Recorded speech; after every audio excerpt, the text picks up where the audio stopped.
In my years of collecting these stories, few have surprised me like this one. I'm standing in a bakery in Meridian City. The smell of cinnamon and vanilla hangs in the air. Fresh bread cools on wire racks. A grandmother's portrait watches over the register with knowing eyes. There's a woman behind the counter. Her hands are covered in flour. She's laughing at something a customer said, and the sound fills the space like music, like belonging, like home. But here's what makes this moment remarkable. 3 years ago, this exact location belonged to a woman named Morgan Walsh. She stood behind this very counter, serving pastries made from stolen recipes, wearing a smile built on betrayal, running a business constructed entirely on lies. She had a cookbook deal, magazine features, a growing empire, the kind of success that made people stop and wonder how one person could have it all. Today, Cassandra Delgado is signing the final papers to take over this space. And somewhere across town, Morgan Walsh is crying in the parking lot of a chain restaurant where she now works the night shift, making minimum wage, following corporate recipes instead of the stolen ones she built her empire on. The old saying goes, stolen recipes feed no one for long. Morgan stole Cassie's fiancé. She stole her wedding, the venue, the dress design, even the vendors. She stole 50 years of her grandmother's recipes, 200 pages of family legacy, photographed in secret and claimed as her own. She thought she'd won everything.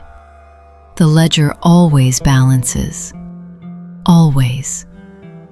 I've told many stories about karma, about the universe keeping score, about debts that eventually come due, no matter how long the wait.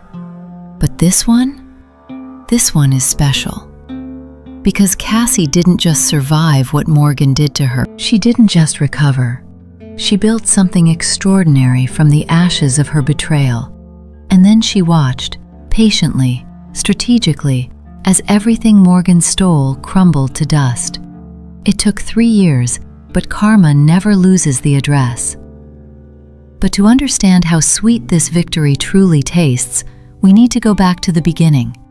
Back to a small town in Blackwood County. Back to a little girl who learned that love could be measured in cups of flour and teaspoons of cinnamon. Back to when Cassandra Delgado believed the world was a kind place. Cassie was 7 years old when the world first broke her heart. It was a Tuesday in October. She remembered that detail clearly because Tuesdays were her favorite days. Tuesdays were when her mother picked her up early from school, and they'd stop at the little ice cream shop on Maple Street before going home to help Abuela Rosa with dinner. But that Tuesday, it wasn't her mother who came to school. It was her grandmother. Rosa Delgado stood in the school office, her eyes red, her hands trembling as she reached for her granddaughter. And in that moment, before a single word was spoken, Cassie understood that everything had changed. A drunk driver. A red light run. 2 lives ended in an instant. Her parents were gone. The funeral was held on a Sunday. Cassie wore a black dress that her grandmother had sewn by hand because there wasn't time to buy one. She stood between the 2 caskets, holding her grandmother's weathered hand, watching strangers cry over people she would never see again.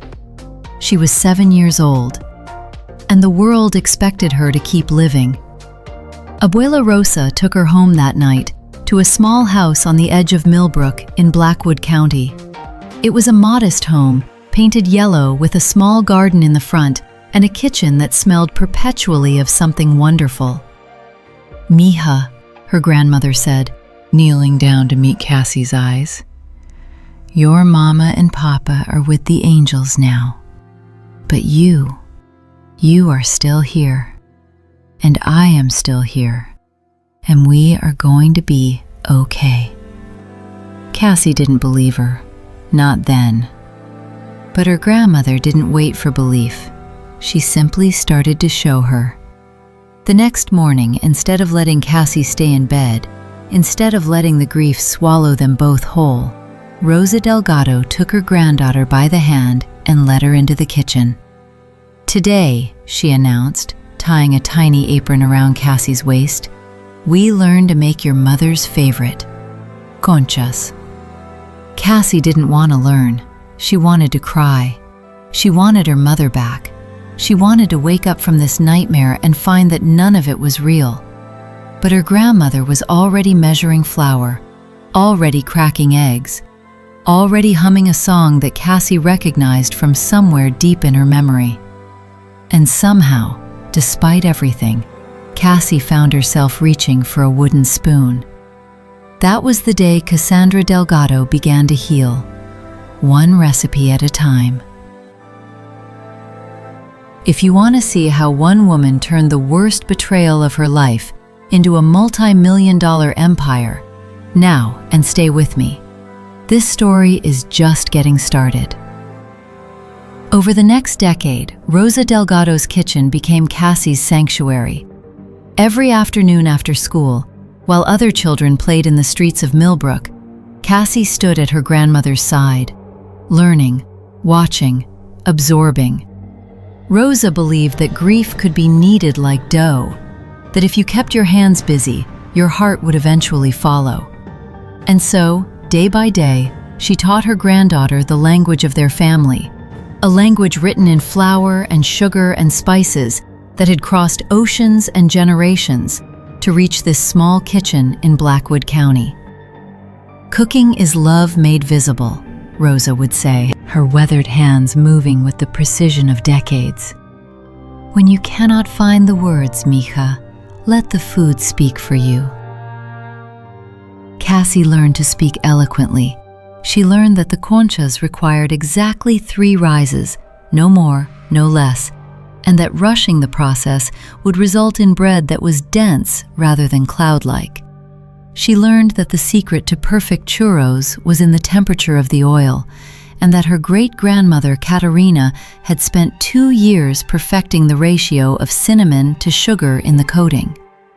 She learned that the champurrado had to be stirred clockwise, always clockwise, because that's how Elena, her great-grandmother, had done it, and before her, Caterina, and before her, women whose names had been lost to time, but whose wisdom remained in every spiral of the wooden spoon. Rosa told stories while they cooked. Stories about Mexico, about the small village where she'd grown up, about the grandmother who had taught her just as Rosa was now teaching Cassie. Stories about coming to America as a young bride, about building a life from nothing, about the power of food to create home wherever you happen to be. "We are not just making cookies," Rosa said one afternoon as 10-year-old Cassie carefully crimped the edges of empanadas. "We are making memories.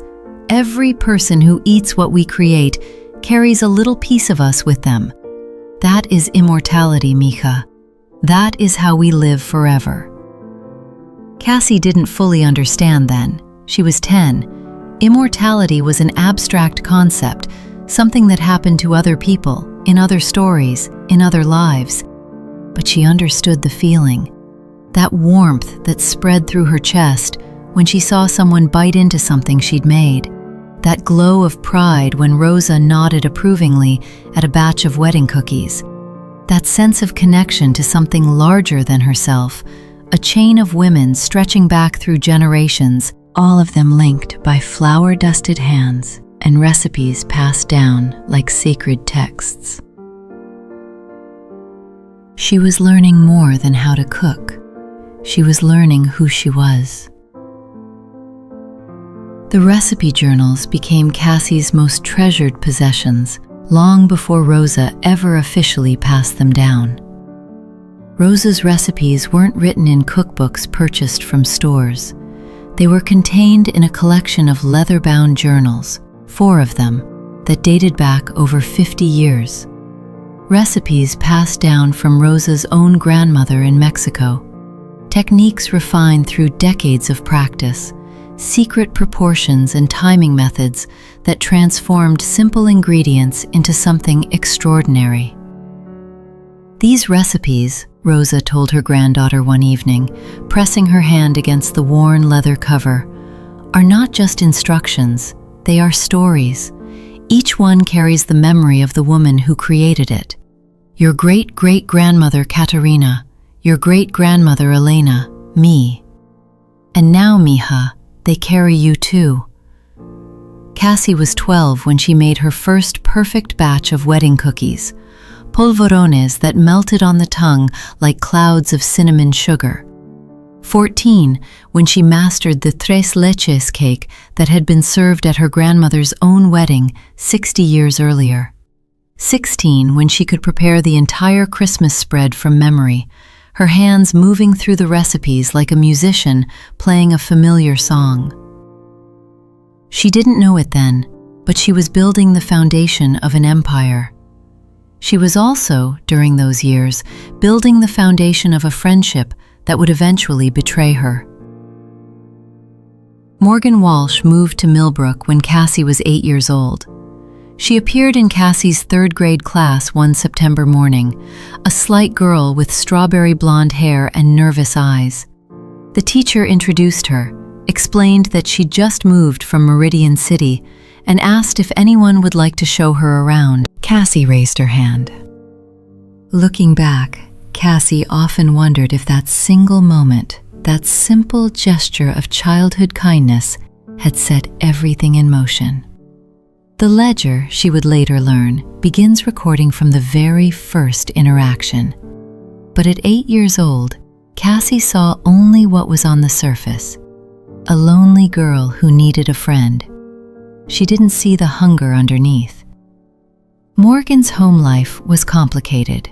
Her parents were divorced, an unusual situation in small-town Blackwood County in those days. Her mother worked double shifts at the hospital in Meridian City, leaving Morgan alone most evenings.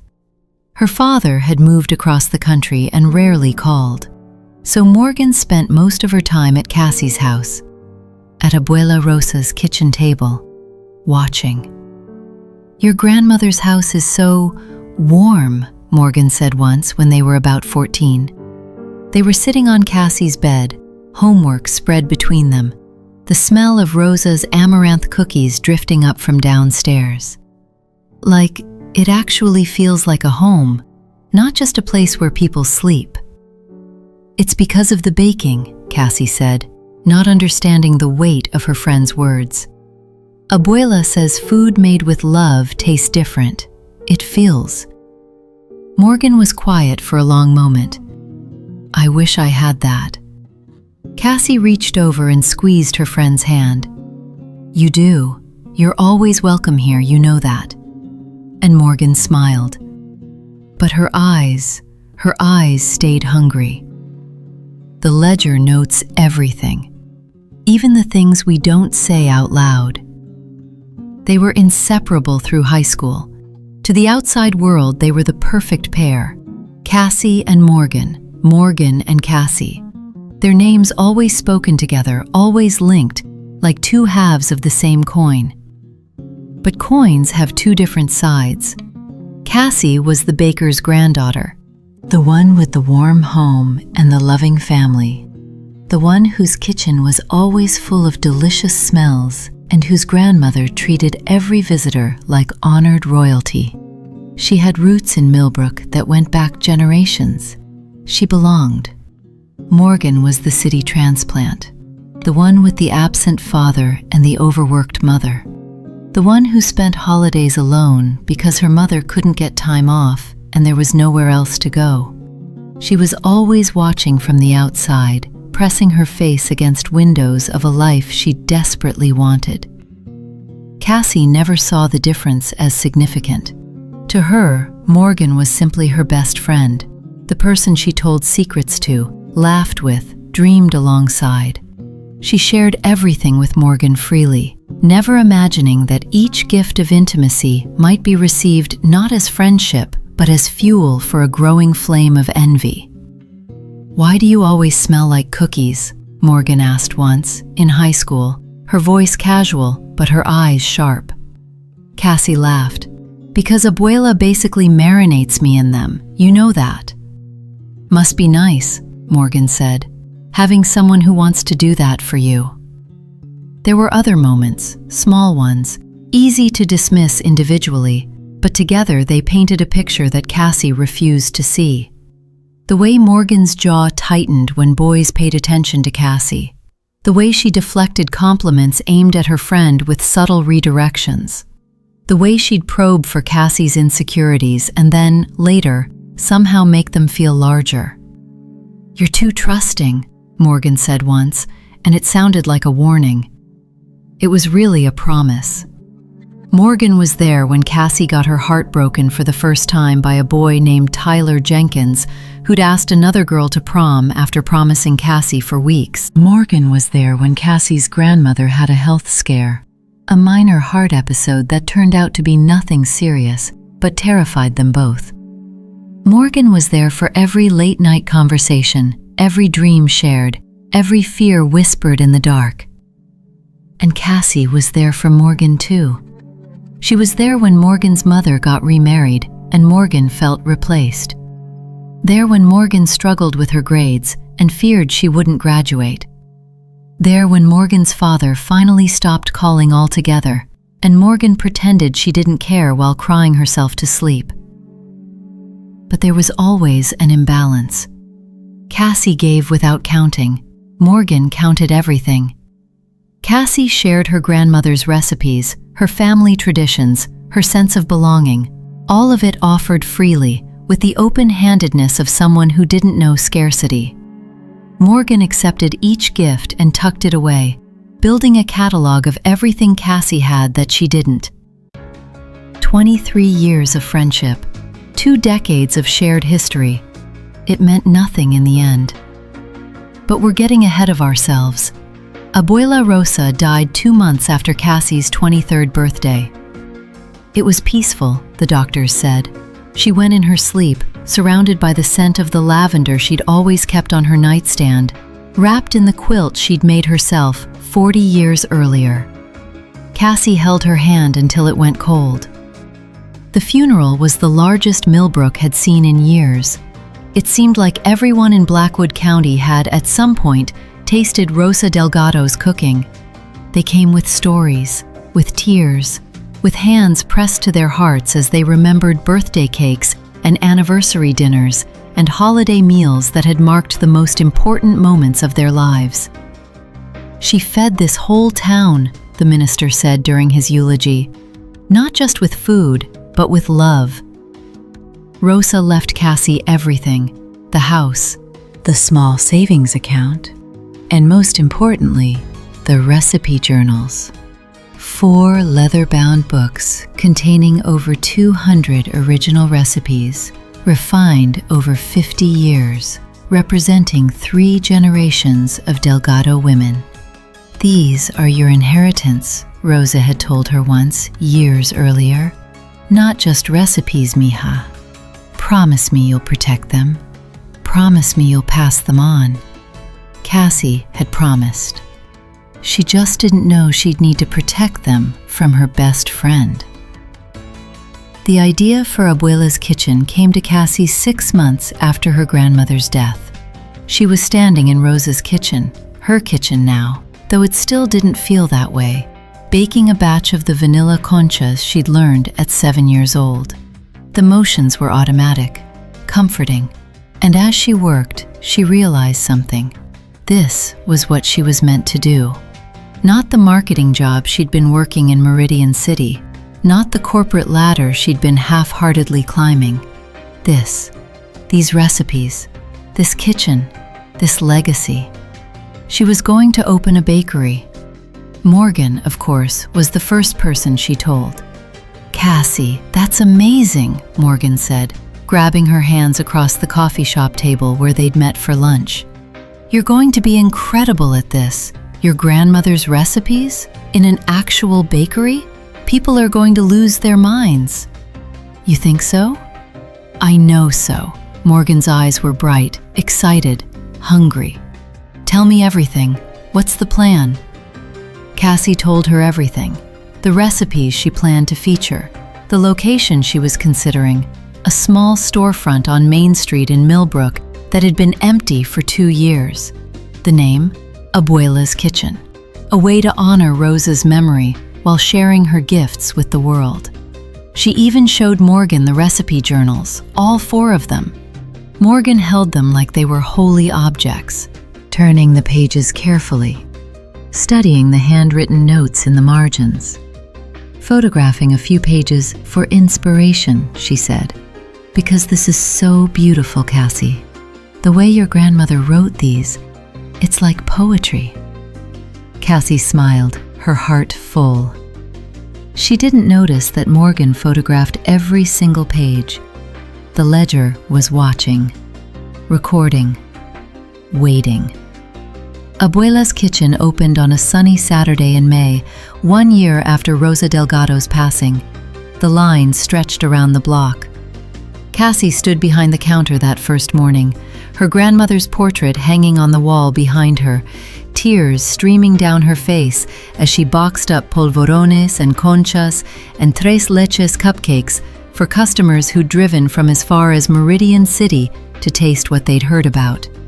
She'd been so nervous that morning, had arrived at 4 a.m. to start the ovens, triple-checked every display case, rearranged the pastries 7 times before deciding they looked worse each time and putting them back the way they'd started. But the moment the first customer bit into a polvorón, the moment she saw their eyes close in pleasure and their whole body relax, she knew. This was right.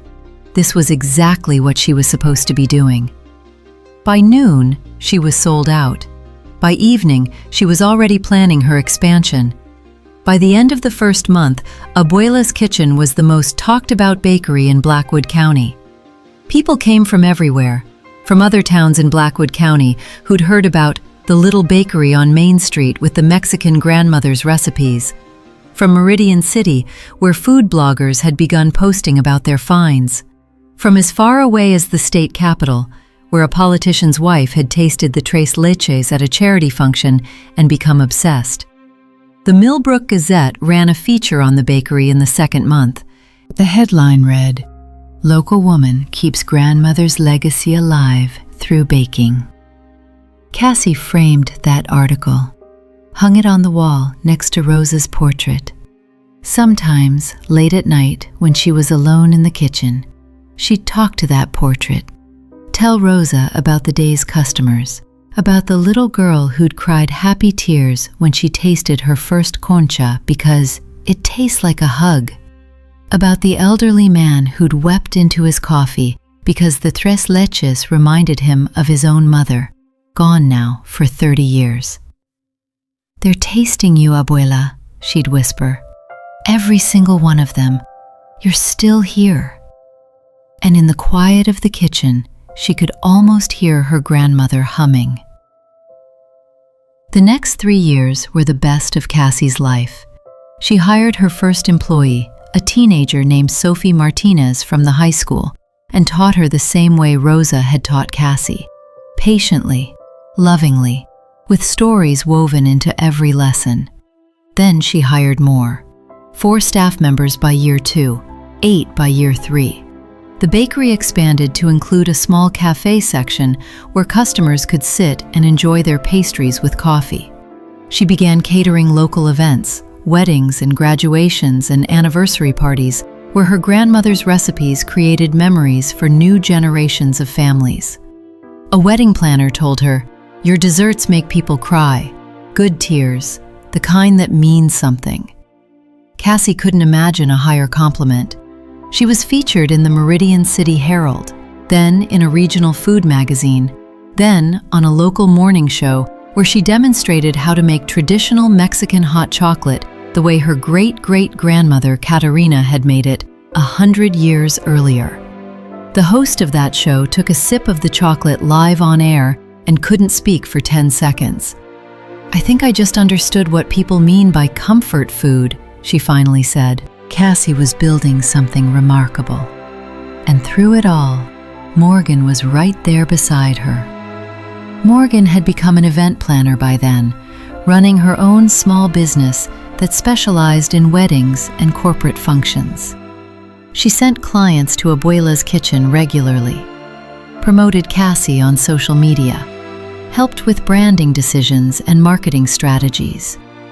She was, by all appearances, the most supportive best friend anyone could ask for. "I'm so proud of you," Morgan said one evening, raising a glass of wine across the table at their favorite restaurant. "You've built exactly what you said you would. Rosa would be so happy." Cassie's eyes welled up. "You think so?" "I know so." Morgan reached across the table and squeezed her hand. "You're living your dream. Not many people can say that." Cassie trusted her completely. She didn't see the calculation behind Morgan's smile, didn't hear the subtext beneath the supportive words, didn't notice the way Morgan's eyes lingered on everything Cassie had, the business, the purpose, the sense of belonging, with that same hunger she'd had since childhood. By the time Morgan met Derek Rawlings, the groundwork had already been laid. She just needed the final piece. And then Derek Rawlings walked into Cassie's life. They met at a wedding. Morgan had organized the event, a lavish affair for a wealthy Meridian City couple, and had hired Abuela's kitchen to provide the cake and dessert table. Cassie was arranging the final details when a man approached her with 2 glasses of champagne. "You made all of this?" he asked, gesturing at the elaborate spread of pastries and confections. Cassie smiled, wiping her hands on her apron. "Guilty as charged." "It's incredible." He offered her one of the glasses. "I'm Derek. You look like you could use a break." He was handsome, charming. Those warm brown eyes crinkled at the corners when he smiled. He asked intelligent questions about her work, seemed genuinely interested in her answers, and made her laugh 3 times in the first 10 minutes. By the end of the night, he had her phone number. By the end of the month, they were dating. "He's perfect," Cassie told Morgan over drinks one evening, 6 months into the relationship. "Like, actually perfect, kind, successful, funny. He remembers little things I mention and then surprises me with them later. He texts good morning every single day without fail." Morgan smiled, swirling her wine. "He does seem pretty great." "Pretty great?" Cassie laughed. "Morgan, I think he might be the one." Something flickered in Morgan's eyes, just for a moment, so quickly that Cassie missed it entirely. "That's wonderful," Morgan said. "I'm so happy for you." She wasn't. Derek proposed on Cassie's 28th birthday, exactly 1 year after their first dance at that wedding. He'd arranged everything perfectly. A private dinner at the restaurant where they'd shared their first real date. Candles everywhere, her favorite flowers, a string quartet playing softly in the corner. And when he got down on one knee, holding a ring that sparkled like starlight, Cassie said yes before he'd even finished the question. The next 18 months were a whirlwind of wedding planning, and Morgan, of course, was right at the center of it all. "Let me handle everything," Morgan insisted. "This is literally what I do for a living, Cassie. Consider it my wedding gift to you. The venue, the vendors, the catering. I'll coordinate all of it. All you have to do is show up and look beautiful." Cassie was overwhelmed with gratitude. Her bakery was busier than ever. She didn't have time to manage the thousands of details involved in planning the wedding of her dreams. Having Morgan take over was a blessing. At least, that's what she thought. There were signs. Of course there were signs. There are always signs if we know where to look. The problem is that love makes us blind. trust makes us stupid, and the people closest to us are the ones best positioned to exploit both. Derek started traveling more for work, or so he said.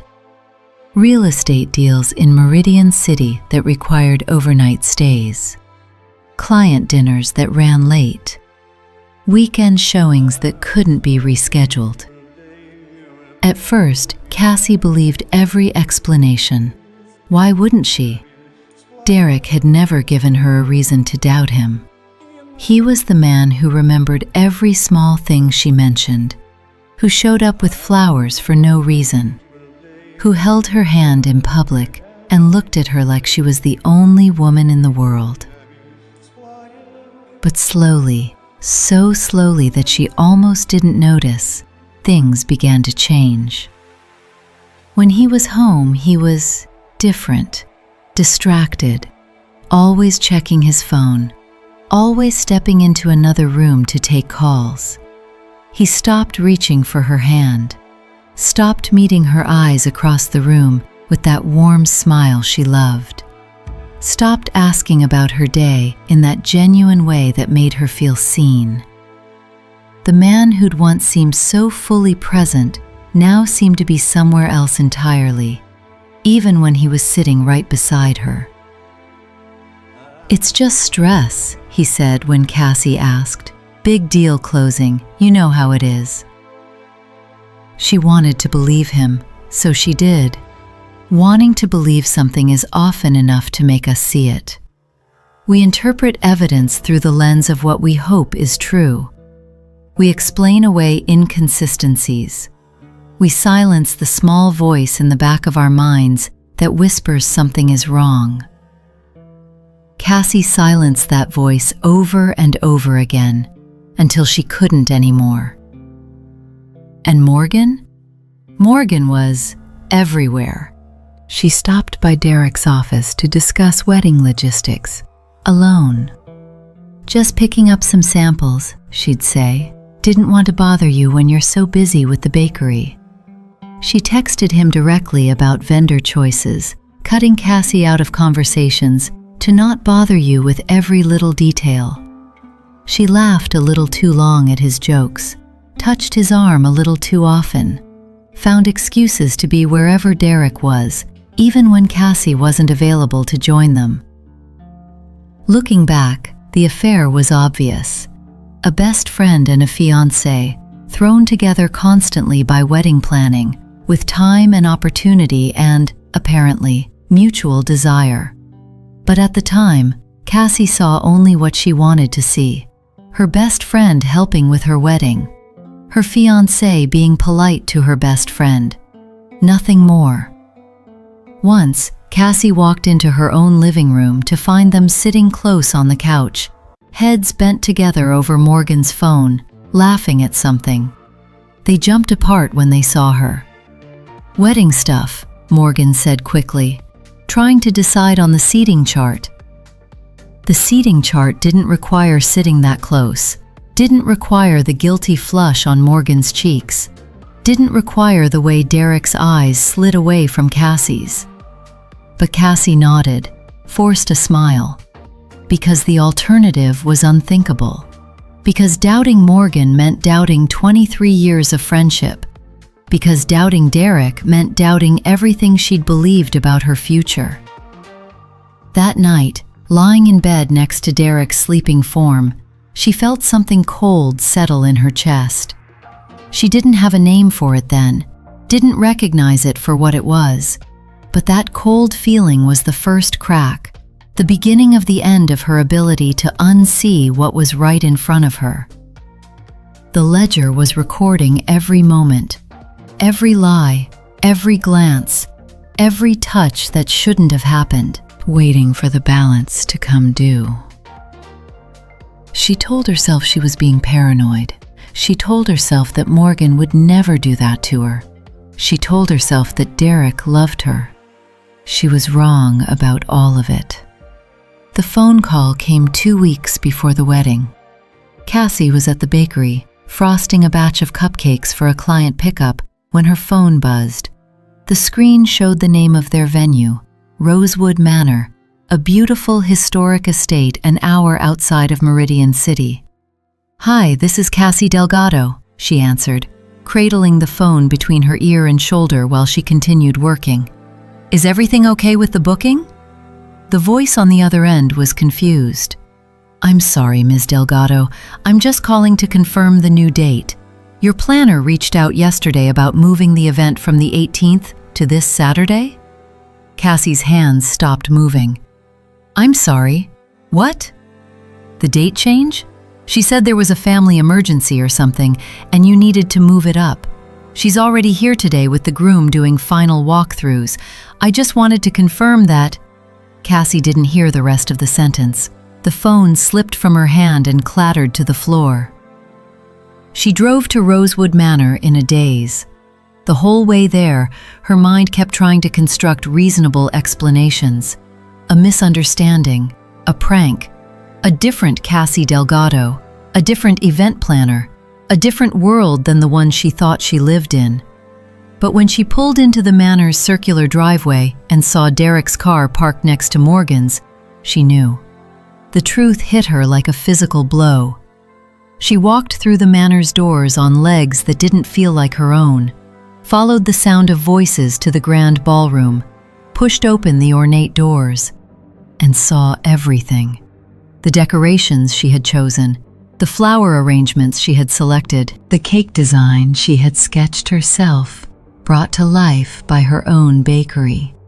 And standing at the altar, in a white dress nearly identical to the one hanging in Cassie's closet at home, was Morgan Walsh, with Derek Rawlings at her side. They turned when they heard the door. For one eternal moment, nobody spoke. Then Morgan smiled. That smile that Cassie had trusted for 23 years. That smile she'd seen across a classroom when they were 8 years old. That smile that had meant safety and friendship and home. "Cassie," Morgan said, and her voice was sweet as poisoned honey. If Morgan's audacity is making your blood boil, hit that like button. Let me know in the comments, what would have done? The details emerged over the following days like shards of glass working their way to the surface of a wound. At first, Cassie couldn't process any of it.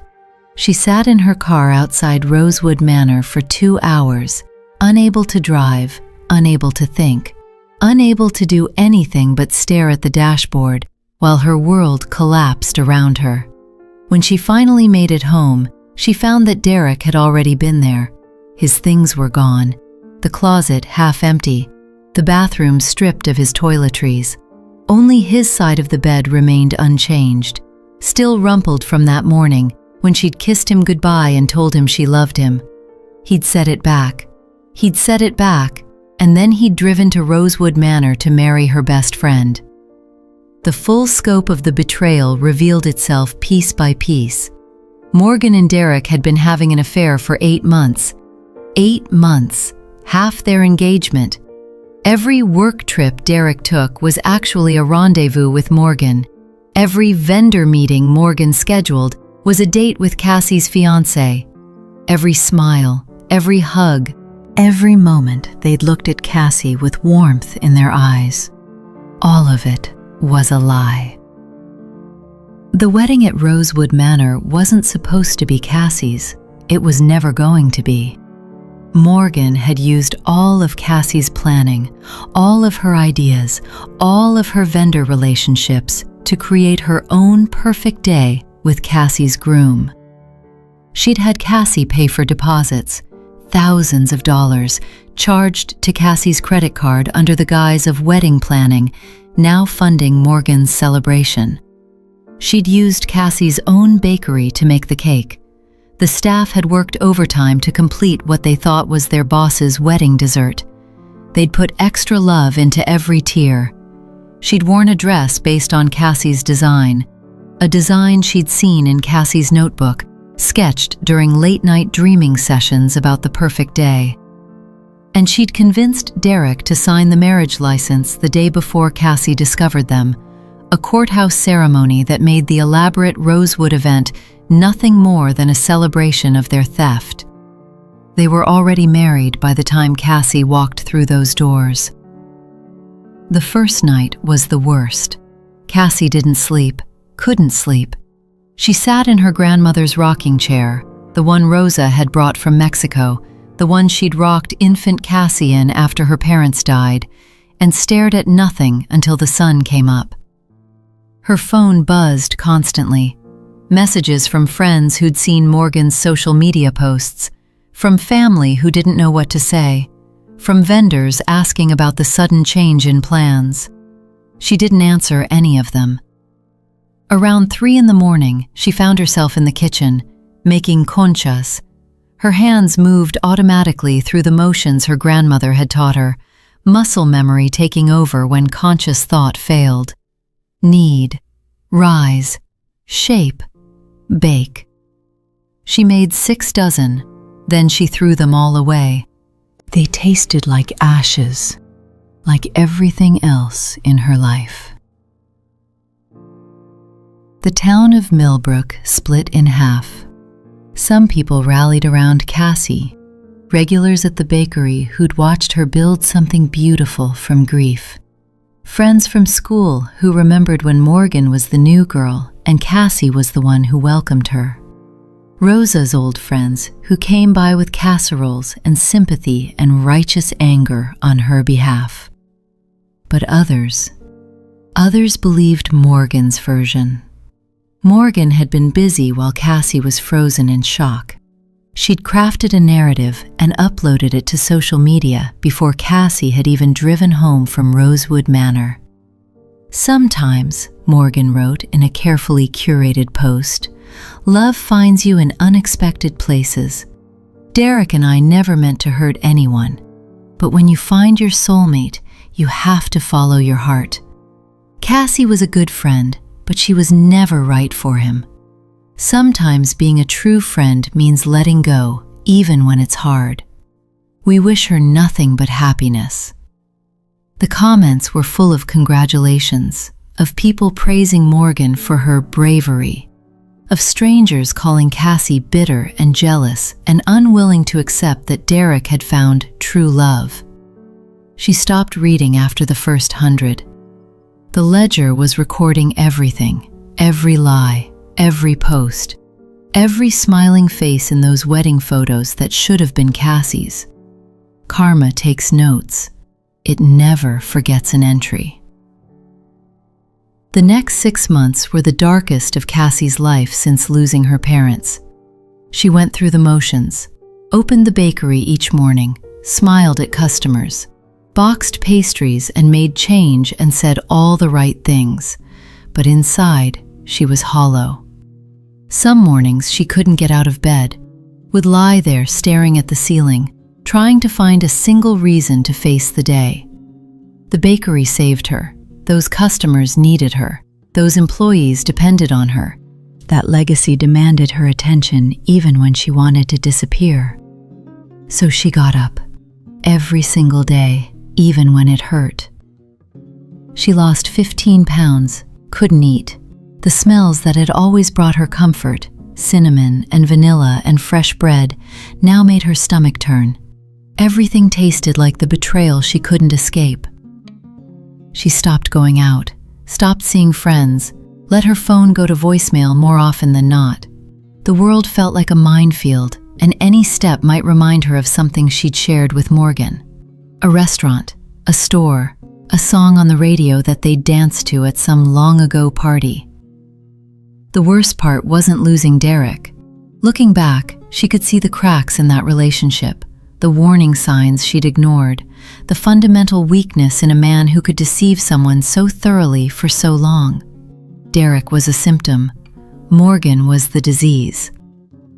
No, the worst part was losing Morgan. 23 years of friendship, more than 2 decades of shared history, shared secrets, shared dreams. Morgan had been with her through the worst moment of her childhood, had held her hand at her grandmother's funeral, had celebrated every milestone and weathered every storm. All those memories were poisoned now. Cassie couldn't think about her childhood without seeing Morgan there, watching, calculating. Couldn't remember Rosa's kitchen without picturing Morgan at the table, cataloging everything she would eventually steal. Couldn't recall a single happy moment from the past 23 years without wondering if Morgan had been genuine or performing. The betrayal didn't just take her present, it rewrote her past, and none of it had been real. Or maybe it had been real, once. Maybe Morgan really had loved her in some twisted way.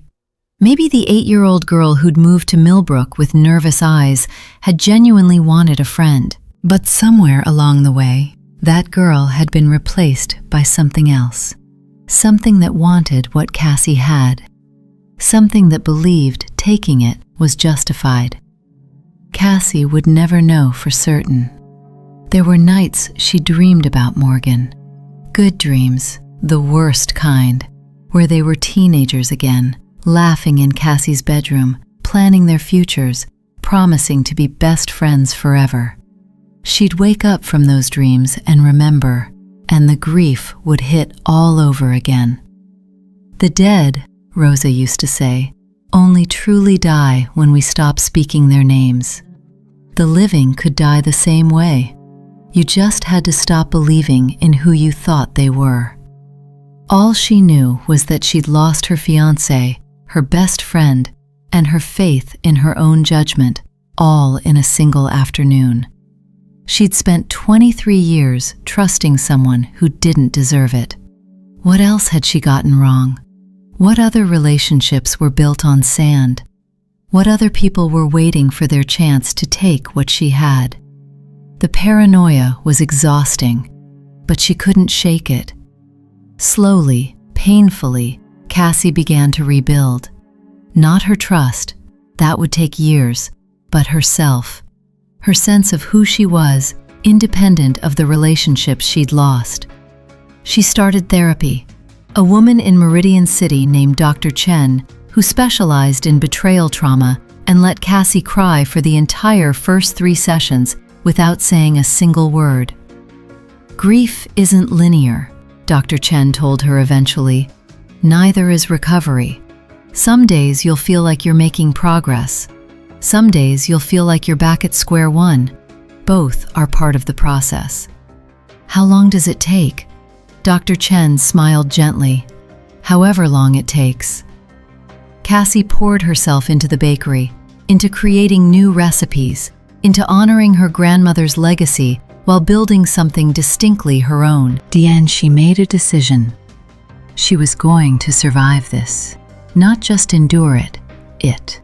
Come out the other side stronger and wiser and unwilling to be broken by anyone ever again. The ledger records entries, but it also records how we respond to them. And then, Morgan opened Sweet Traditions. The announcement appeared on social media 6 months after the wedding.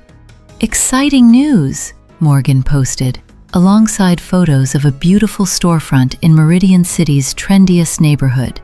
"My lifelong passion for baking is finally becoming a reality. Sweet Traditions Bakery opens next month.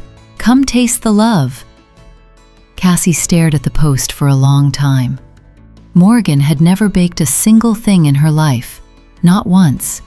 In 23 years of friendship, Cassie had never seen Morgan make so much as a box mix brownie. She'd been to Morgan's apartment countless times. Her kitchen was decorative, unused, the oven still bearing its factory sticker. Where were these recipes coming from? The answer became clear 3 weeks later when Sweet Traditions opened to rapturous reviews. Cassie's cousin sent her the first article. "Have you seen this?" Elena wrote, with a link to a food blog review. "I feel like I'm losing my mind." Cassie clicked the link, and there, photographed in loving detail, were her grandmother's recipes. The polvorones with the distinctive crosshatch pattern Rosa had created. The tres leches cake with the caramelized sugar topping that had been Rosa's signature. The vanilla conchas with the perfectly piped shell decoration that took years to master. Every single one of them. Morgan had photographed the recipe journals, all 4 of them, every page. And now she was building a business on Cassie's grandmother's legacy. The betrayal of the wedding had been devastating. But this was desecration. These recipes were the last living piece of Rosa Delgado, the physical embodiment of generations of love and labor and creativity. They were Cassie's inheritance, her mother's legacy, her grandmother's soul transferred onto paper. And Morgan was selling them for $6.50 a box. Cassie wanted to scream, wanted to drive to Meridian City and confront Morgan, wanted to burn sweet traditions to the ground. But she didn't do any of those things. Instead, she called her cousin Elena. Elena Rojas had always been the analytical one in the family. While Cassie had spent her childhood learning recipes at Rosa's side, Elena had been solving puzzles, logical ones, mathematical ones, the kind that had clear, right answers if you just looked at the problem carefully enough. Where Cassie inherited Rosa's warmth and creativity, Elena had inherited their grandfather's sharp mind and sharper tongue. She'd gone to law school, graduated top of her class, turned down offers from corporate giants, and now specialized in intellectual property law at a prestigious firm in Meridian City. She was exactly who Cassie needed. More than a lawyer, family. Someone who would fight not just for a case, but for Rosa's legacy, for everything their grandmother had built. "Tell me everything," Elena said, sitting across from Cassie at her kitchen table with a legal pad and a pot of strong coffee. "From the beginning, every detail," Cassie told her. It took 3 hours. She started with the funeral, her grandmother's, where Morgan had cried beside her and held her hand and promised to always be there. She described the recipe journals, their significance, their irreplaceable value. She explained how she'd trusted Morgan completely, had shown her everything, had never imagined that kindness could be weaponized, the friendship, the betrayal, the wedding, and now this, the final knife in her back, the theft of the one thing that truly mattered.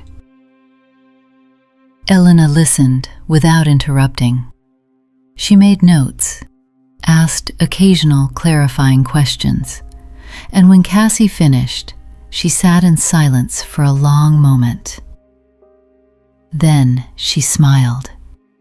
It was the smile of a woman who had just been handed a case she could win.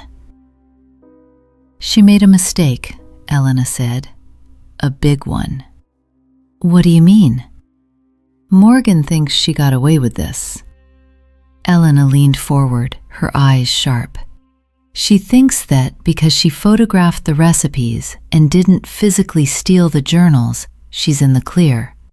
She thinks digital copies aren't theft.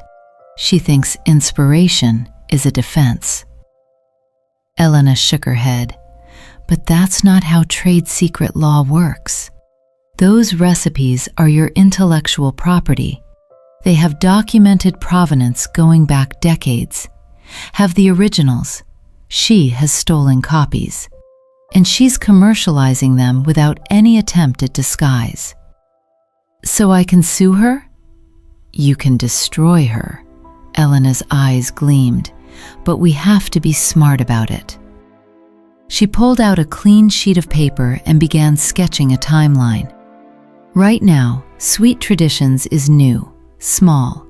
It's getting buzz, getting reviews, but it hasn't become profitable yet. Even if we won a lawsuit today, the damages would be minimal, a few $1,000s, maybe 10. "So we do nothing?" "No," Elena smiled again. "We wait, and we prepare. Wait, let her build her little empire. Let her get bigger, more successful, more on those stolen recipes. Document everything she posts. Save every interview where she lies about where the recipes came from. Build a timeline showing exactly when she gained access to the journals and when each signature recipe appeared at Sweet Traditions. And then, when the time is right, when her business is worth enough to make this worthwhile, we take it all. Elena leaned forward. Not just money, Cassie, her reputation, her business, everything she built on your grandmother's legacy. Cassie thought about her grandmother, about the lessons Rosa had taught her in that kitchen over 2 decades, about patience, about doing things right, about letting bread rise in its own time. Rosa had never rushed anything, not the dough, not the frosting, not the relationships she built with customers who became friends, who became family. How long? Elena smiled. However long it takes. Could be a year, could be 5. The law doesn't reward impatience, but it does reward preparation. And in the meantime? In the meantime, you focus on your bakery. You build Abuela's kitchen into something undeniable. You create new recipes of your own. You establish yourself as the heir to Rosa's legacy, publicly, visibly, impossibly to deny. Elena reached across the table and took Cassie's hand. When we finally sue Morgan, I want the world to know who Rosa Delgado was, and exactly who stole from her memory. Cassie nodded slowly. 3 years, maybe more. The thought was exhausting. The idea of watching Morgan succeed on stolen recipes, building fame and fortune on Rosa's life's work, all while Cassie quietly documented and waited. But her grandmother's voice echoed in her memory. Patience, mija. Good bread cannot be rushed. Neither can justice. Okay, Cassie said finally. We wait. The ledger was patient too. It had been waiting for centuries. It could wait a few more years.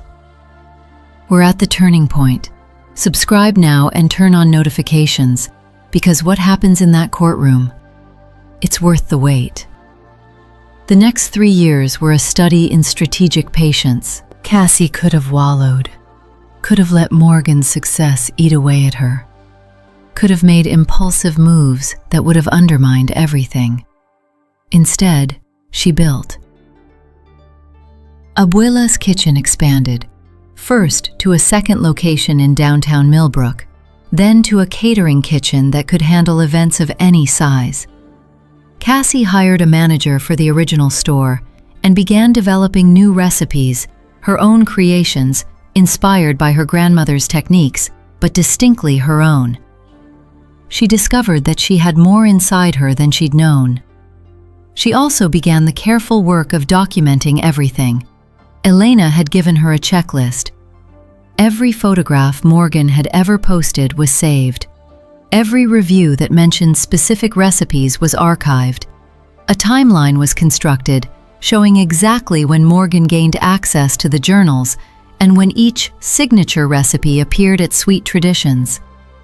The case built itself, day by day, post by post. Morgan made it easy.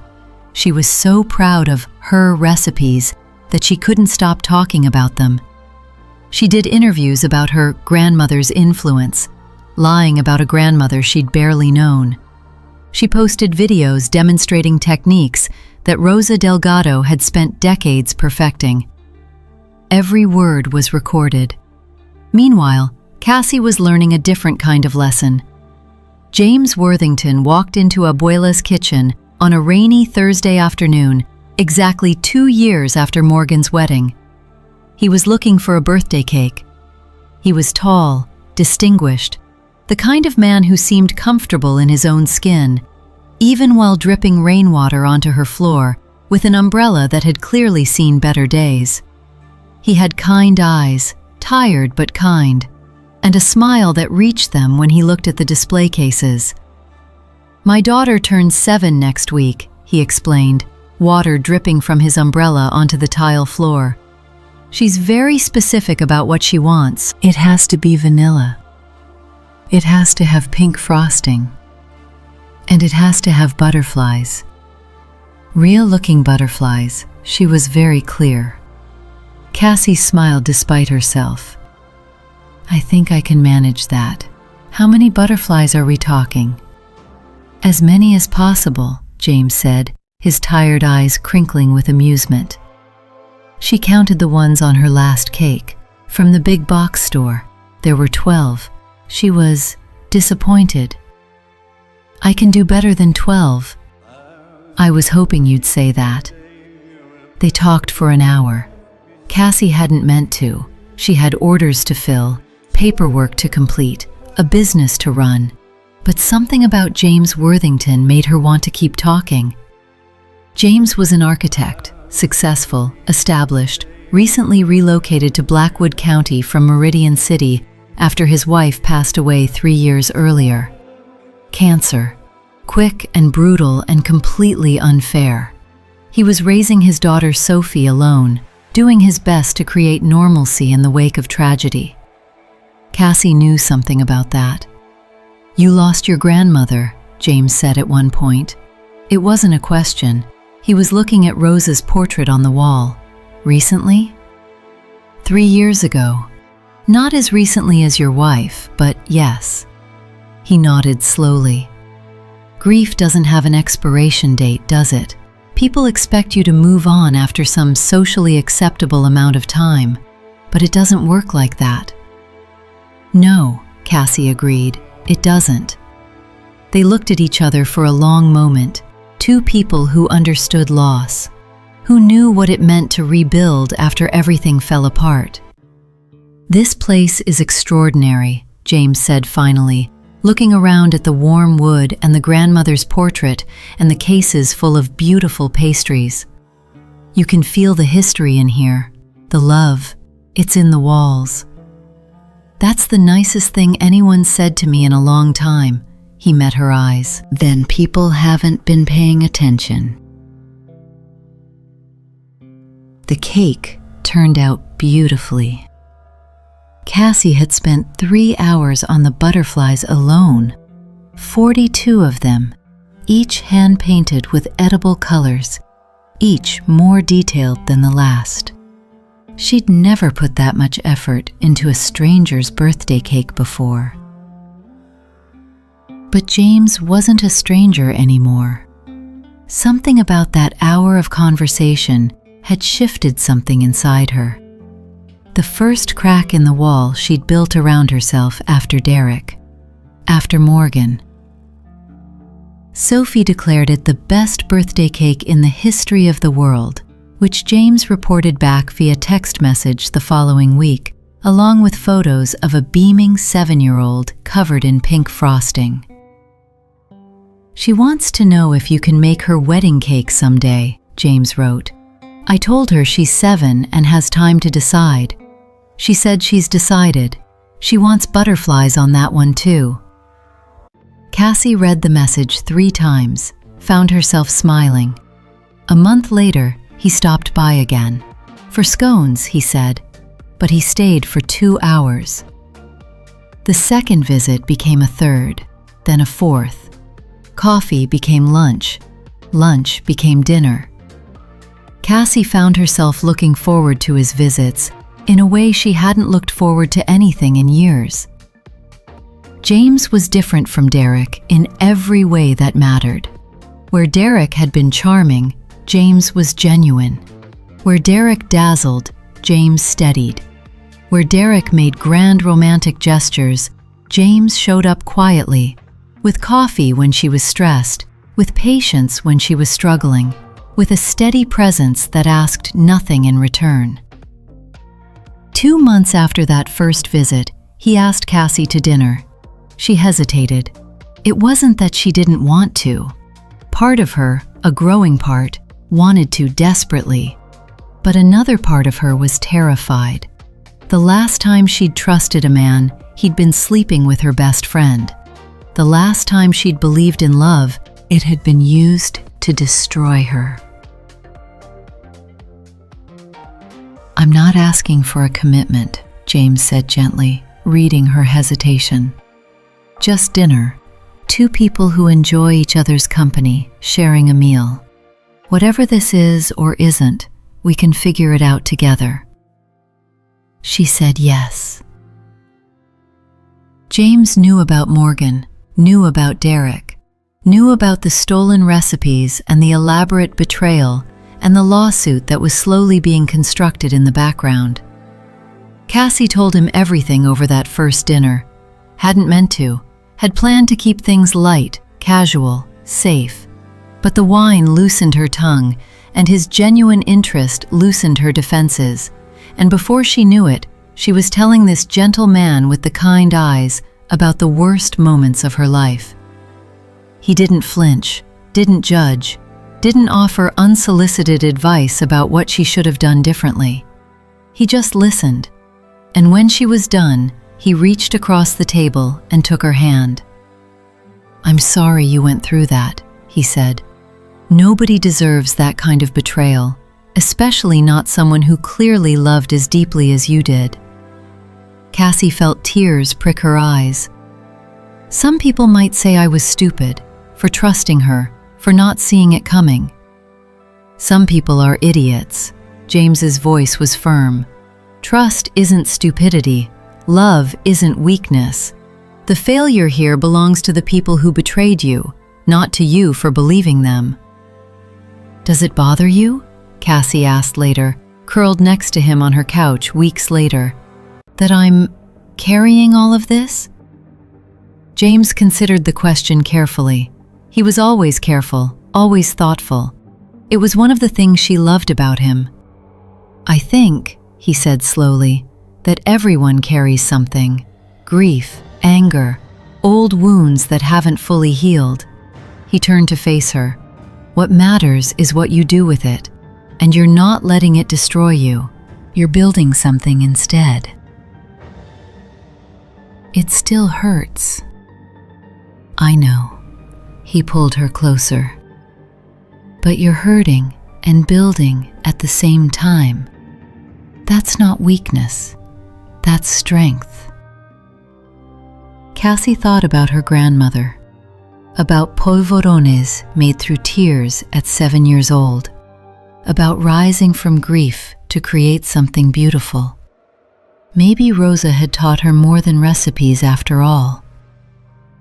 James kissed her forehead. "We've both lost people we loved. We both know what it's like to rebuild. Maybe that's why this works." "What works?" He smiled. "Us." While Cassie was healing, Morgan was rising. Sweet Traditions became the darling of Meridian City's food scene, glowing reviews in every publication, features on morning shows, a cookbook deal that made Cassie's blood boil every time she saw it advertised. All of it built on stolen recipes. Elena counseled patience. Let her climb higher. The fall will be that much more satisfying. So Cassie waited. She watched from afar as Morgan opened a second location, then a third. She watched as Morgan trademarked Sweet Traditions in Meridian City's jurisdiction, and then, in a move of breathtaking audacity, attempted to trademark Abuela's Kitchen as well. That one Elena caught just in time. A cease and desist letter. Documentation of Cassie's prior use. The trademark application was denied. But it showed Morgan's hand. She wasn't just stealing recipes, she was trying to steal Cassie's entire identity. "She's scared," Elena observed. "She knows you're out there, knows you have the originals. She's trying to build legal walls before you can come for her." "Is it working?" Elena smiled like a cat with a mouse between its paws. "Absolutely not." The break came from an unexpected source. Marcus Chen was a food writer for a national publication, one of those critics whose reviews could make or break a restaurant. He'd visited Sweet Traditions early in its success and written a positive review. Now, 3 years later, He was doing a follow-up piece on artisanal bakeries in the region. His travels brought him to Abuela's kitchen. Cassie didn't know who he was when he walked in. Just another customer, she thought, chatting with him as she boxed up a dozen cookies. But Marcus knew his craft. And as he bit into a polvoron, his expression shifted. "I've had these before," he said slowly. "These exact cookies. The technique, the flavor profile, the texture. This is identical to what they serve at Sweet Traditions in Meridian City." Cassie went very still. "How is that possible?" Marcus continued, studying the cookie like it was evidence at a crime scene. "These are clearly artisanal, family recipes. You couldn't mass-produce this texture. So how does a bakery 60 miles away have the exact same—" He trailed off, looked up at Cassie, saw something in her face. "Ah," he said quietly, "I think I understand." Marcus became an unexpected ally. As a journalist, he was bound by ethics that prevented him from simply publishing accusations. But he could ask questions, conduct research, document the timeline of when similar recipes appeared at each bakery. And he could reach out to Cassie when he found something damning. "I've been comparing everything," he told her over the phone, 3 weeks after that first encounter. "Every recipe that Sweet Traditions claims as their own, I've traced back. And here's the thing, your bakery had almost all of them first, years before Sweet Traditions even opened." "I know. But it gets better." Morgan Walsh gave an interview 2 years ago. She talked about her grandmother's recipes. Said her grandmother used to make these exact cookies when she was a child. Morgan's grandmother lived in Wisconsin, Cassie said flatly. She worked in a shoe factory. She never baked a thing in her life. Marcus was quiet for a moment. "I know. I checked. Birth records, death notices, even some old census data. Margaret Walsh worked at the Hartley Shoe Company for 40 years. Never had a kitchen larger than a galley. Certainly never created any of these recipes." "It's all lies. It's fraud." Marcus's voice was grim. "And I can testify to what I've found, when you're ready." Cassie called Elena that night. "It's time," she said. The lawsuit was filed on a Tuesday, exactly 3 years and 2 months after Morgan and Derek's wedding. Trade secret misappropriation, fraud, trademark infringement, unjust enrichment. The complaint was 32 pages long, documented with exhibits running to over 300 additional pages. Every photograph Morgan had posted, every interview she'd given, every lie she'd told about her grandmother's recipes. And at the center of it all, Rosa Delgado's original journals, with dates going back 50 years, proving beyond any doubt where these recipes had come from. Morgan's response was immediate and predictable. Denial, outrage, a counter-narrative pushed through social media about jealousy and bitter ex-friends and groundless accusations. But the evidence was too strong. Within a week, the first news articles appeared. Within a month, the food blogs that had once praised Sweet Traditions were asking uncomfortable questions.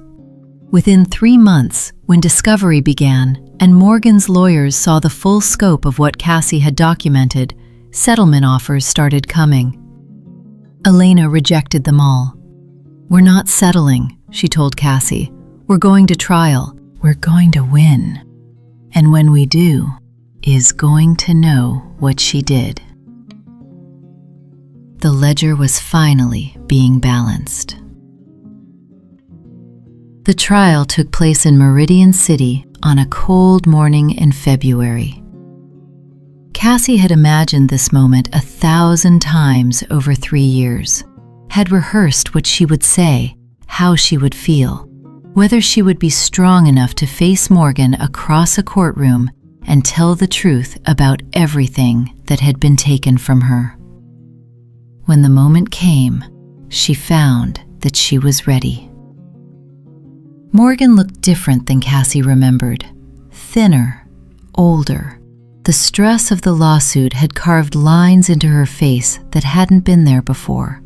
She sat at the defendant's table with her team of expensive lawyers, carefully avoiding Cassie's eyes.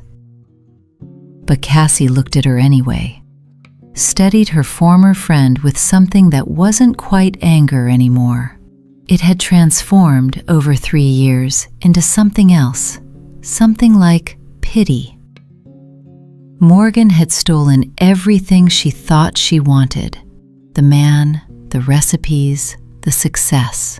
But sitting there in that courtroom, wearing a designer suit and maintaining a carefully neutral expression, she looked smaller somehow, diminished. She'd won the battle and lost herself in the process. The trial lasted 4 days. Cassie testified on day 2. Elena had prepared her thoroughly, but nothing could have fully prepared her for the experience of sitting in that witness box, facing a courtroom full of strangers, and answering questions about the worst betrayal of her life. She told the story, all of it. The friendship that began at 8 years old, the trust that grew over 23 years, the wedding that was stolen, the recipes that were photographed, the business built on lies, and the recipe journals, entered into evidence now, pages of her grandmother's handwriting, displayed on screens for everyone to see, dated decades before Morgan Walsh ever tasted her first polvoron. "These recipes," Elena asked during direct examination, "what do they mean to you?" Cassie took a moment to compose herself.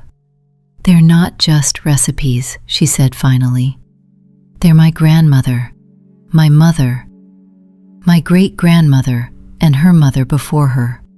4 generations of women who created something beautiful and passed it down with love." "And when you discovered that Ms. Walsh was using them?" Cassie looked at Morgan then, really looked at her. "It felt like she dug up my grandmother's grave," Cassie said, "and sold what she found inside." Marcus Chen testified on day 3. He brought his documentation, his comparisons, his research into Margaret Walsh of Wisconsin, who'd never baked anything more complicated than a Pillsbury crescent roll. "In 20 years of food journalism," he said, "I have never seen a case of recipe theft this blatant.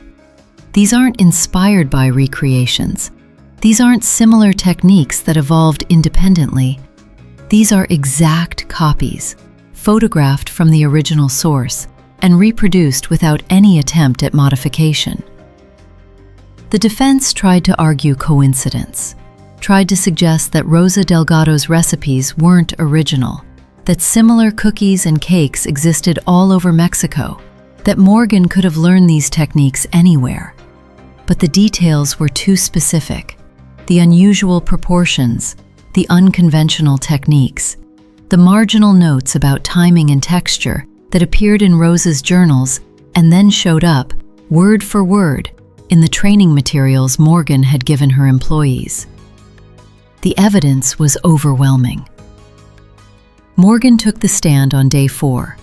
Cassie had wondered, during 3 years of waiting, whether Morgan would show remorse when finally confronted, whether some trace of the friend she'd known would surface, whether there would be any acknowledgement of what she'd done. There wasn't. Morgan maintained her denials even when faced with her own photographs, claimed the recipes had been inspired by various sources, insisted that the similarities were coincidental. "We were best friends," she said at one point, looking at Cassie with an expression of wounded innocence.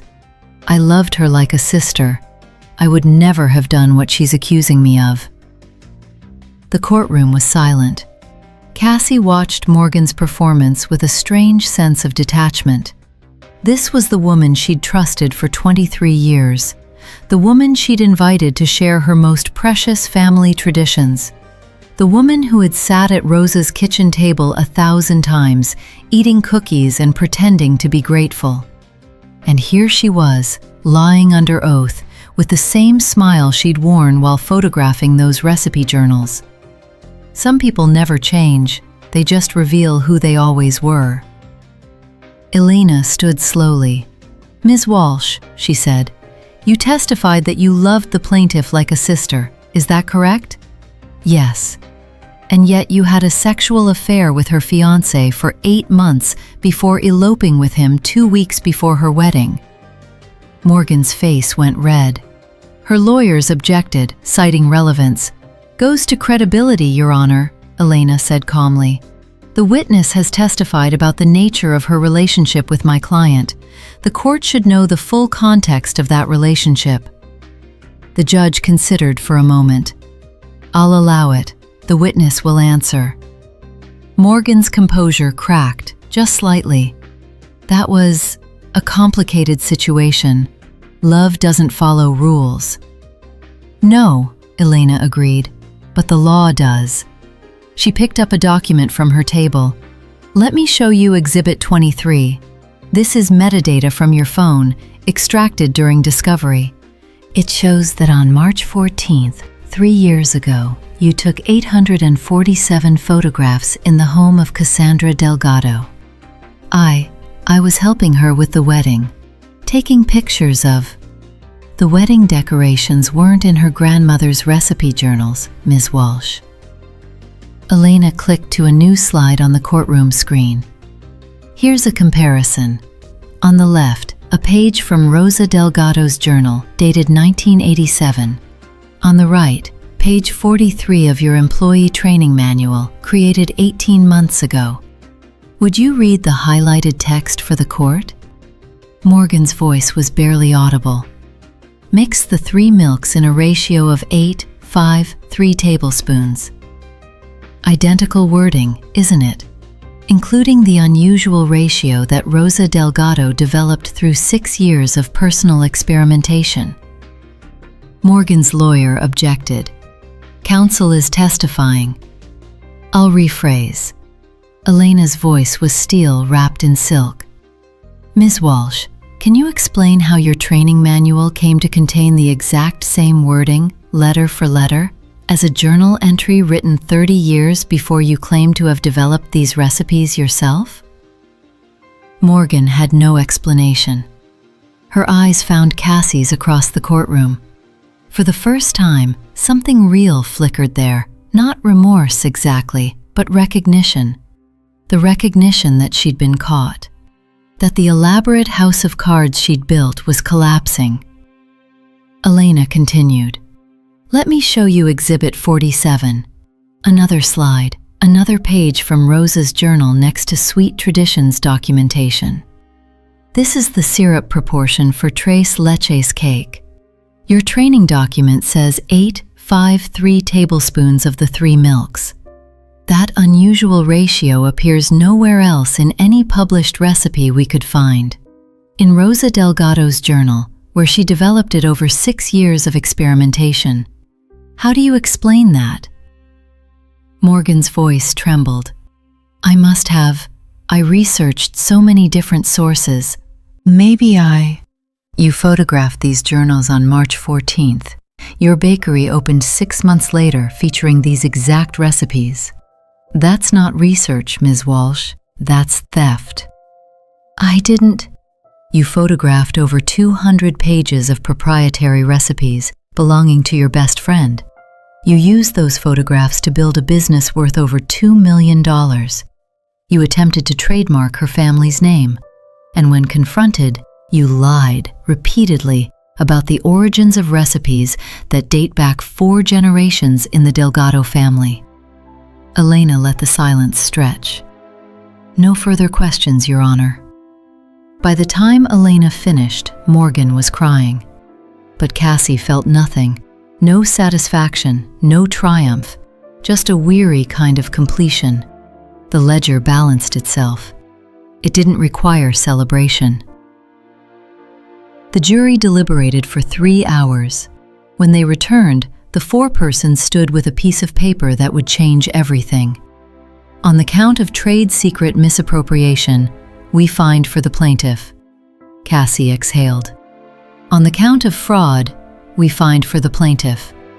Morgan made a small, wounded sound. On the count of trademark infringement, we find for the plaintiff. As to damages, we award the plaintiff $850,000. Cassie didn't hear the rest. Elena was hugging her. James was pushing through the gallery railing to reach her. Somewhere, she could hear Morgan sobbing.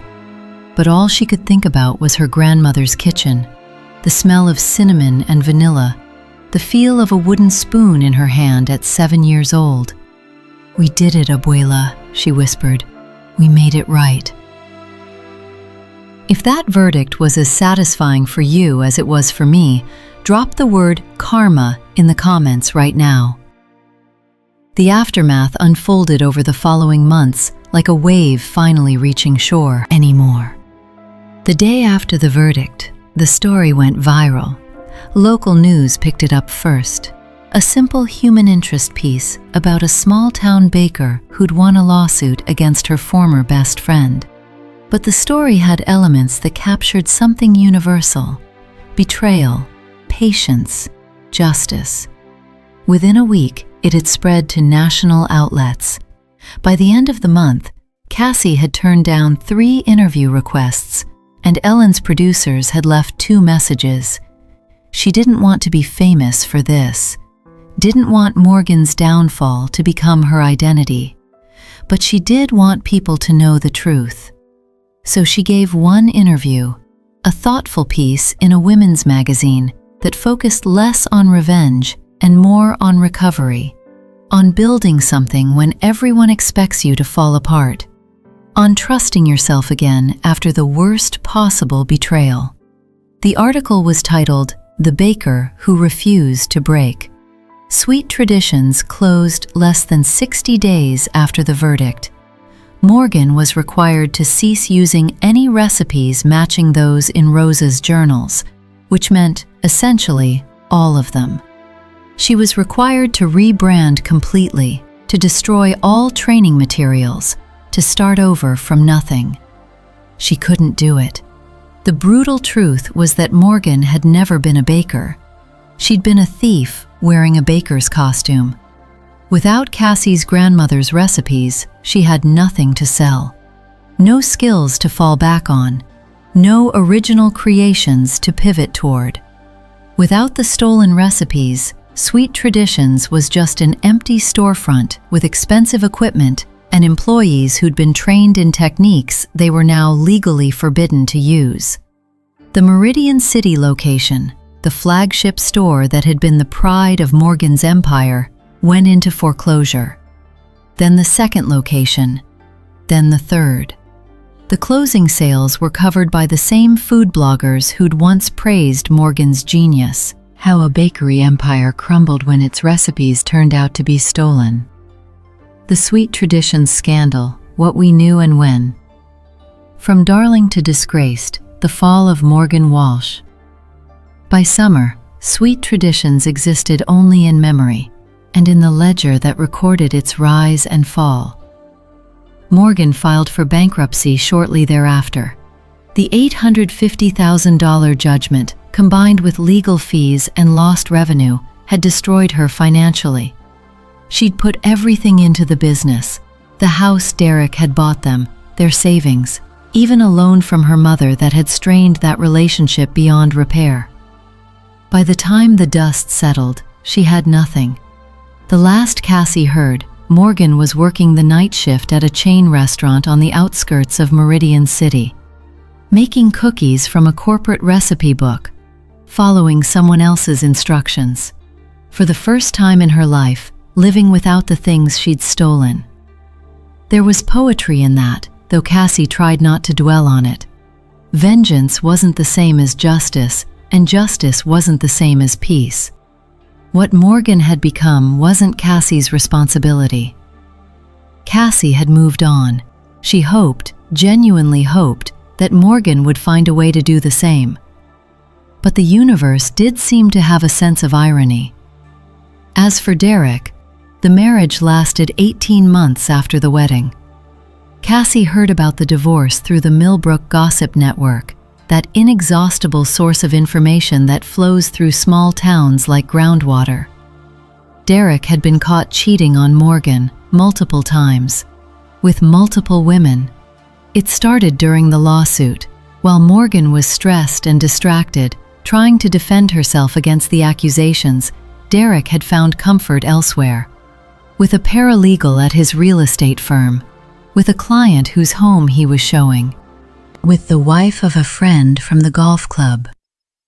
The details were sordid, and somehow entirely predictable. "He is who he is," Elena said when they discussed it. "Some people never change." Cassie supposed that was true. A man who could cheat on his fiancé for 8 months would have no trouble cheating on his wife. The only surprise was that it had taken Morgan 18 months to find out, or perhaps to admit what she'd probably suspected all along. The divorce was bitter, both of them trying to claim assets, both of them blaming the other for the collapse of their finances during the lawsuit. Derek, apparently, blamed Morgan for getting them into this mess by stealing the recipes. Morgan blamed Derek for not supporting her better during the trial. Neither of them seemed to grasp that they'd both been architects of their own destruction. The ledger doesn't pick sides. It just records what happened. Cassie ran into Derek once, about a year after the trial. He was in Millbrook for some real estate matter, and they found themselves in line at the same coffee shop. He looked older, tired. The easy charm that had once attracted her was gone, replaced by something defeated and small. The confident smile she remembered was nowhere to be seen. He had the look of a man who'd lost more than he'd bargained for. "Cassie," he said, I've been wanting to talk to you." She waited. "I'm sorry," he said, "for everything. I know that doesn't fix it, but I need you to know that I regret it, all of it." Cassie studied him for a long moment. Once, these words might have meant something. Once, she might have felt vindicated or angry or hurt all over again. But 3 years had passed. Therapy had helped. Building something new had helped more. Derek Rawlings was just a man who'd made terrible choices and was now living with the consequences. "The old saying goes," she said finally, "stolen recipes feed no one for long. I think the same is true for stolen lives." She took her coffee and left. She didn't look back. She never saw him again. The Meridian City Abuela's Kitchen opened on a bright Saturday morning in September. It was located in the exact space where Sweet Traditions had once stood. Cassie had debated the decision for months. Taking over that location felt pointed in a way that made her uncomfortable, like rubbing salt in a wound, like vengeance rather than justice. But Elena had convinced her. "This isn't about Morgan," she'd said. "This is about your grandmother's legacy finding its rightful home. Those recipes were meant to be shared. That location is just real estate. What matters is what you do with it." So Cassie did it. She gutted the space completely. New paint, new fixtures, new everything. By the time she was done, nothing of Sweet Traditions remained except the address. And on the day of the grand opening, she hung Rosa's portrait right where it belonged, behind the counter, watching over everything. The lines stretched around the block. People came from all over the region. Many of them knew the story. It had been covered extensively in local media. They came out of curiosity or solidarity or simple appreciation for what they'd heard about these legendary recipes. And when they tasted the polvorones and the tres leches and the vanilla conchas, they understood. This was food made with love. 5 generations of love, refined and perfected, and passed down like a precious inheritance. This was Abuela's kitchen. This was Rosa's legacy. And no one would ever take it again. Cassie and James were married the following spring. It was a small wedding. Just family and close friends gathered in the garden of the Millbrook Bakery, beneath strings of lights and paper lanterns that Sophie had helped design. There was no maid of honor. Cassie didn't need one. She'd learned, in the years since Morgan's betrayal, that she didn't need someone standing beside her to feel complete. She was enough on her own. The people she had, James, Sophie, Elena, her loyal staff, they were chosen family, proven family, people who'd earned their place in her life. She walked down the aisle alone, carrying a bouquet that included sprigs of lavender from her grandmother's garden, still growing all these years later, in the backyard of the little yellow house in Millbrook. James was crying before she reached him. Those happy tears that Cassie had once dreamed of seeing on Derek's face were real on James's, genuine, unrehearsed. Sophie, adorable in her flower girl dress, declared the whole thing better than a princess movie. The ceremony was simple, heartfelt. The vows they'd written themselves, promising to be honest even when it was hard, to be present even when life got busy, to be partners in every sense of the word. When the officiant pronounced them married, the small crowd of guests erupted in applause. But Cassie barely heard them. She was looking at James, really looking at him, and seeing her future. A good one, a real one, built on truth instead of lies. It felt like waking up from a long, dark dream. And when the reception featured tres leches cake and polvorones and every recipe that Rosa Delgado had ever created, it felt like more than a celebration. It felt like a homecoming. Rosa wasn't there in body, but she was there in every bite of food, every note of the mariachi band that played her favorite songs, every moment of joy that filled the garden she'd helped Cassie plant 15 years earlier. "Hello, mija," Cassie whispered to the air, raising a glass to the empty space where her grandmother should have been sitting. "Thank you for everything." The lavender in her bouquet seemed to glow in the evening light, and for just a moment, Cassie could have sworn she smelled fresh baked conchas. Today, Abuela's Kitchen has 4 locations across Blackwood County and Meridian City. The original Millbrook storefront still operates exactly as Rosa would have wanted: warm, welcoming, a little bit chaotic on busy mornings. It's where Cassie goes when she needs to think, when she needs to feel close to her grandmother. The second location, downtown Millbrook, specializes in catering. They've done weddings for 300 guests and intimate dinners for 12. Each event, regardless of size, receives the same care, the same love. The third location is in a suburb of Meridian City, a family neighborhood where parents stop by after school drop-off, where teenagers meet for after-school study sessions, where couples on first dates share nervous laughs over coffee and churros. And the fourth location, the one that used to be Sweet Traditions, is the flagship, the biggest, the busiest, a testament to what happens when you build something real. The cookbook, the real cookbook, written by Cassie and featuring Rosa's recipes properly attributed, has sold over 200,000 copies. It's been translated into 12 languages, featured on cooking shows, recommended by celebrities who visited the bakery and fallen in love with the food. There's talk of a television series, a documentary about the lawsuit and its aftermath, franchising opportunities that would put Abuela's Kitchen locations in cities across the country. And there's the culinary school, still in the planning stages but close to becoming reality, a place to teach the traditional techniques that Rosa spent her lifetime perfecting. to pass down the knowledge that was almost stolen, to ensure that what Rosa built can never be lost. Legacy upon legacy upon legacy. It took 3 years, but karma never loses the address. The ledger always balances. Always. Cassie still bakes every day. Not because she has to. She has plenty of staff now. Talented bakers who've learned the recipes and the techniques. But because she wants to.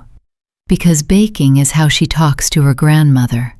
Still feels her grandmother's presence in every measurement, every fold, every moment of patience while bread rises in its own time. Some mornings, she swears she can smell Rosa's lavender. Some mornings, she swears she can hear her grandmother humming while she works. Maybe it's imagination. Maybe it's memory. Or maybe some legacies are too strong to ever fully leave. Sophie calls her mom now, has for the past year. The first time she said it, Cassie cried for an hour. James held her and let her, understanding that the tears were complicated.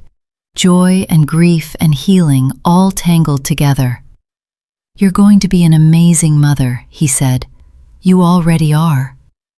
Cassie wasn't sure that was true, but she was willing to try.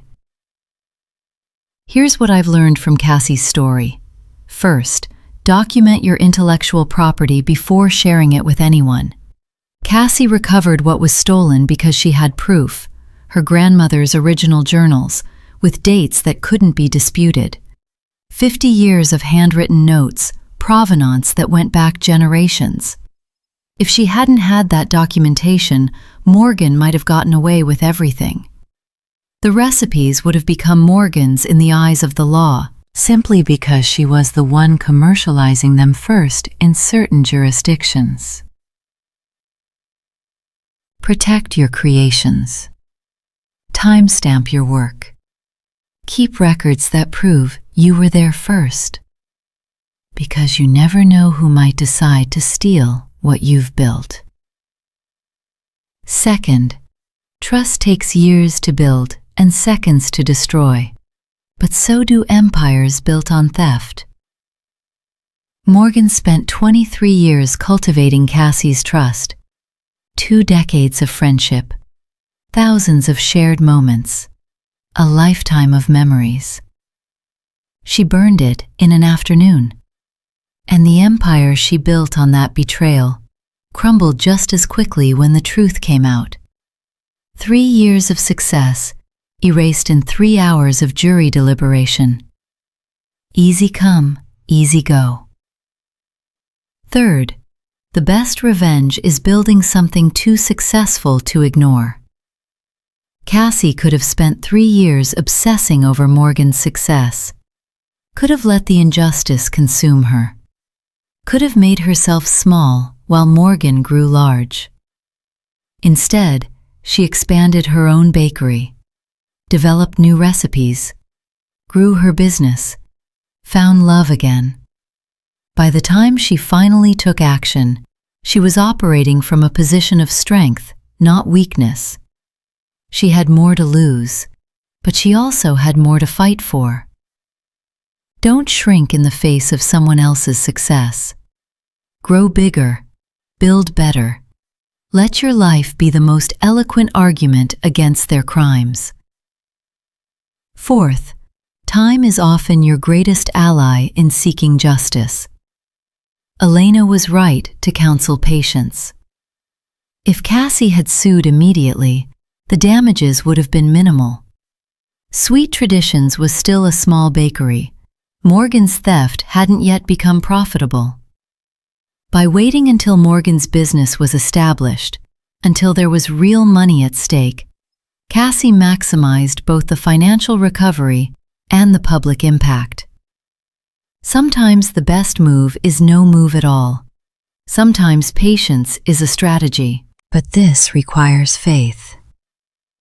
Faith that the truth will eventually surface.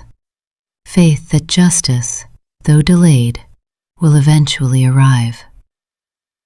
Not everyone has that faith. Cassie did, and she was rewarded for it. Fifth, some relationships reveal their true nature only when tested. Be grateful for the clarity. Morgan's betrayal hurt. Hurt more than losing Derek. Hurt more than losing the wedding. Hurt more than almost anything Cassie had experienced since losing her parents. But it also showed Cassie exactly who Morgan really was. And that knowledge, painful as it was, freed Cassie from a friendship that had always been poisoned underneath. Freed her from trusting someone who'd never deserved it. Freed her from pouring love into a black hole that could never love her back. Better to know the truth than to live a beautiful lie. Better to grieve a false friendship than to be destroyed by one. So here's my question for you today. Has someone ever stolen an idea or creation from you? How did you handle it? I'd love to hear your stories. Drop your answer in the comments below. And if this story resonated with you, if you felt something when Morgan's empire finally crumbled, then maybe you want to hear more. We've got plenty more entries in the ledger to explore. Hit that subscribe button, turn on the notification bell, and I'll see you in the next one. Remember, the universe keeps perfect records. Every kindness shown, every cruelty committed, every promise kept, and every promise broken. It's all there, written in ink that never fades, on pages that never run out. Morgan thought she could outrun her entry, thought that success built on theft would somehow become legitimate if it grew large enough, lasted long enough. She thought the ledger would forget. It never forgets. Another entry in the ledger, another debt collected. Until next time, watch your ledger. Watch it carefully, because what you do to others, good or bad, has a way of circling back. Maybe not today, maybe not tomorrow, but eventually, always. This has been Karma's Echo. Thank you for staying with me through Cassie's story, for every like, every comment, every subscription. Thank you. You are the reason these stories get told. Take care of yourselves and take care of each other. Good night.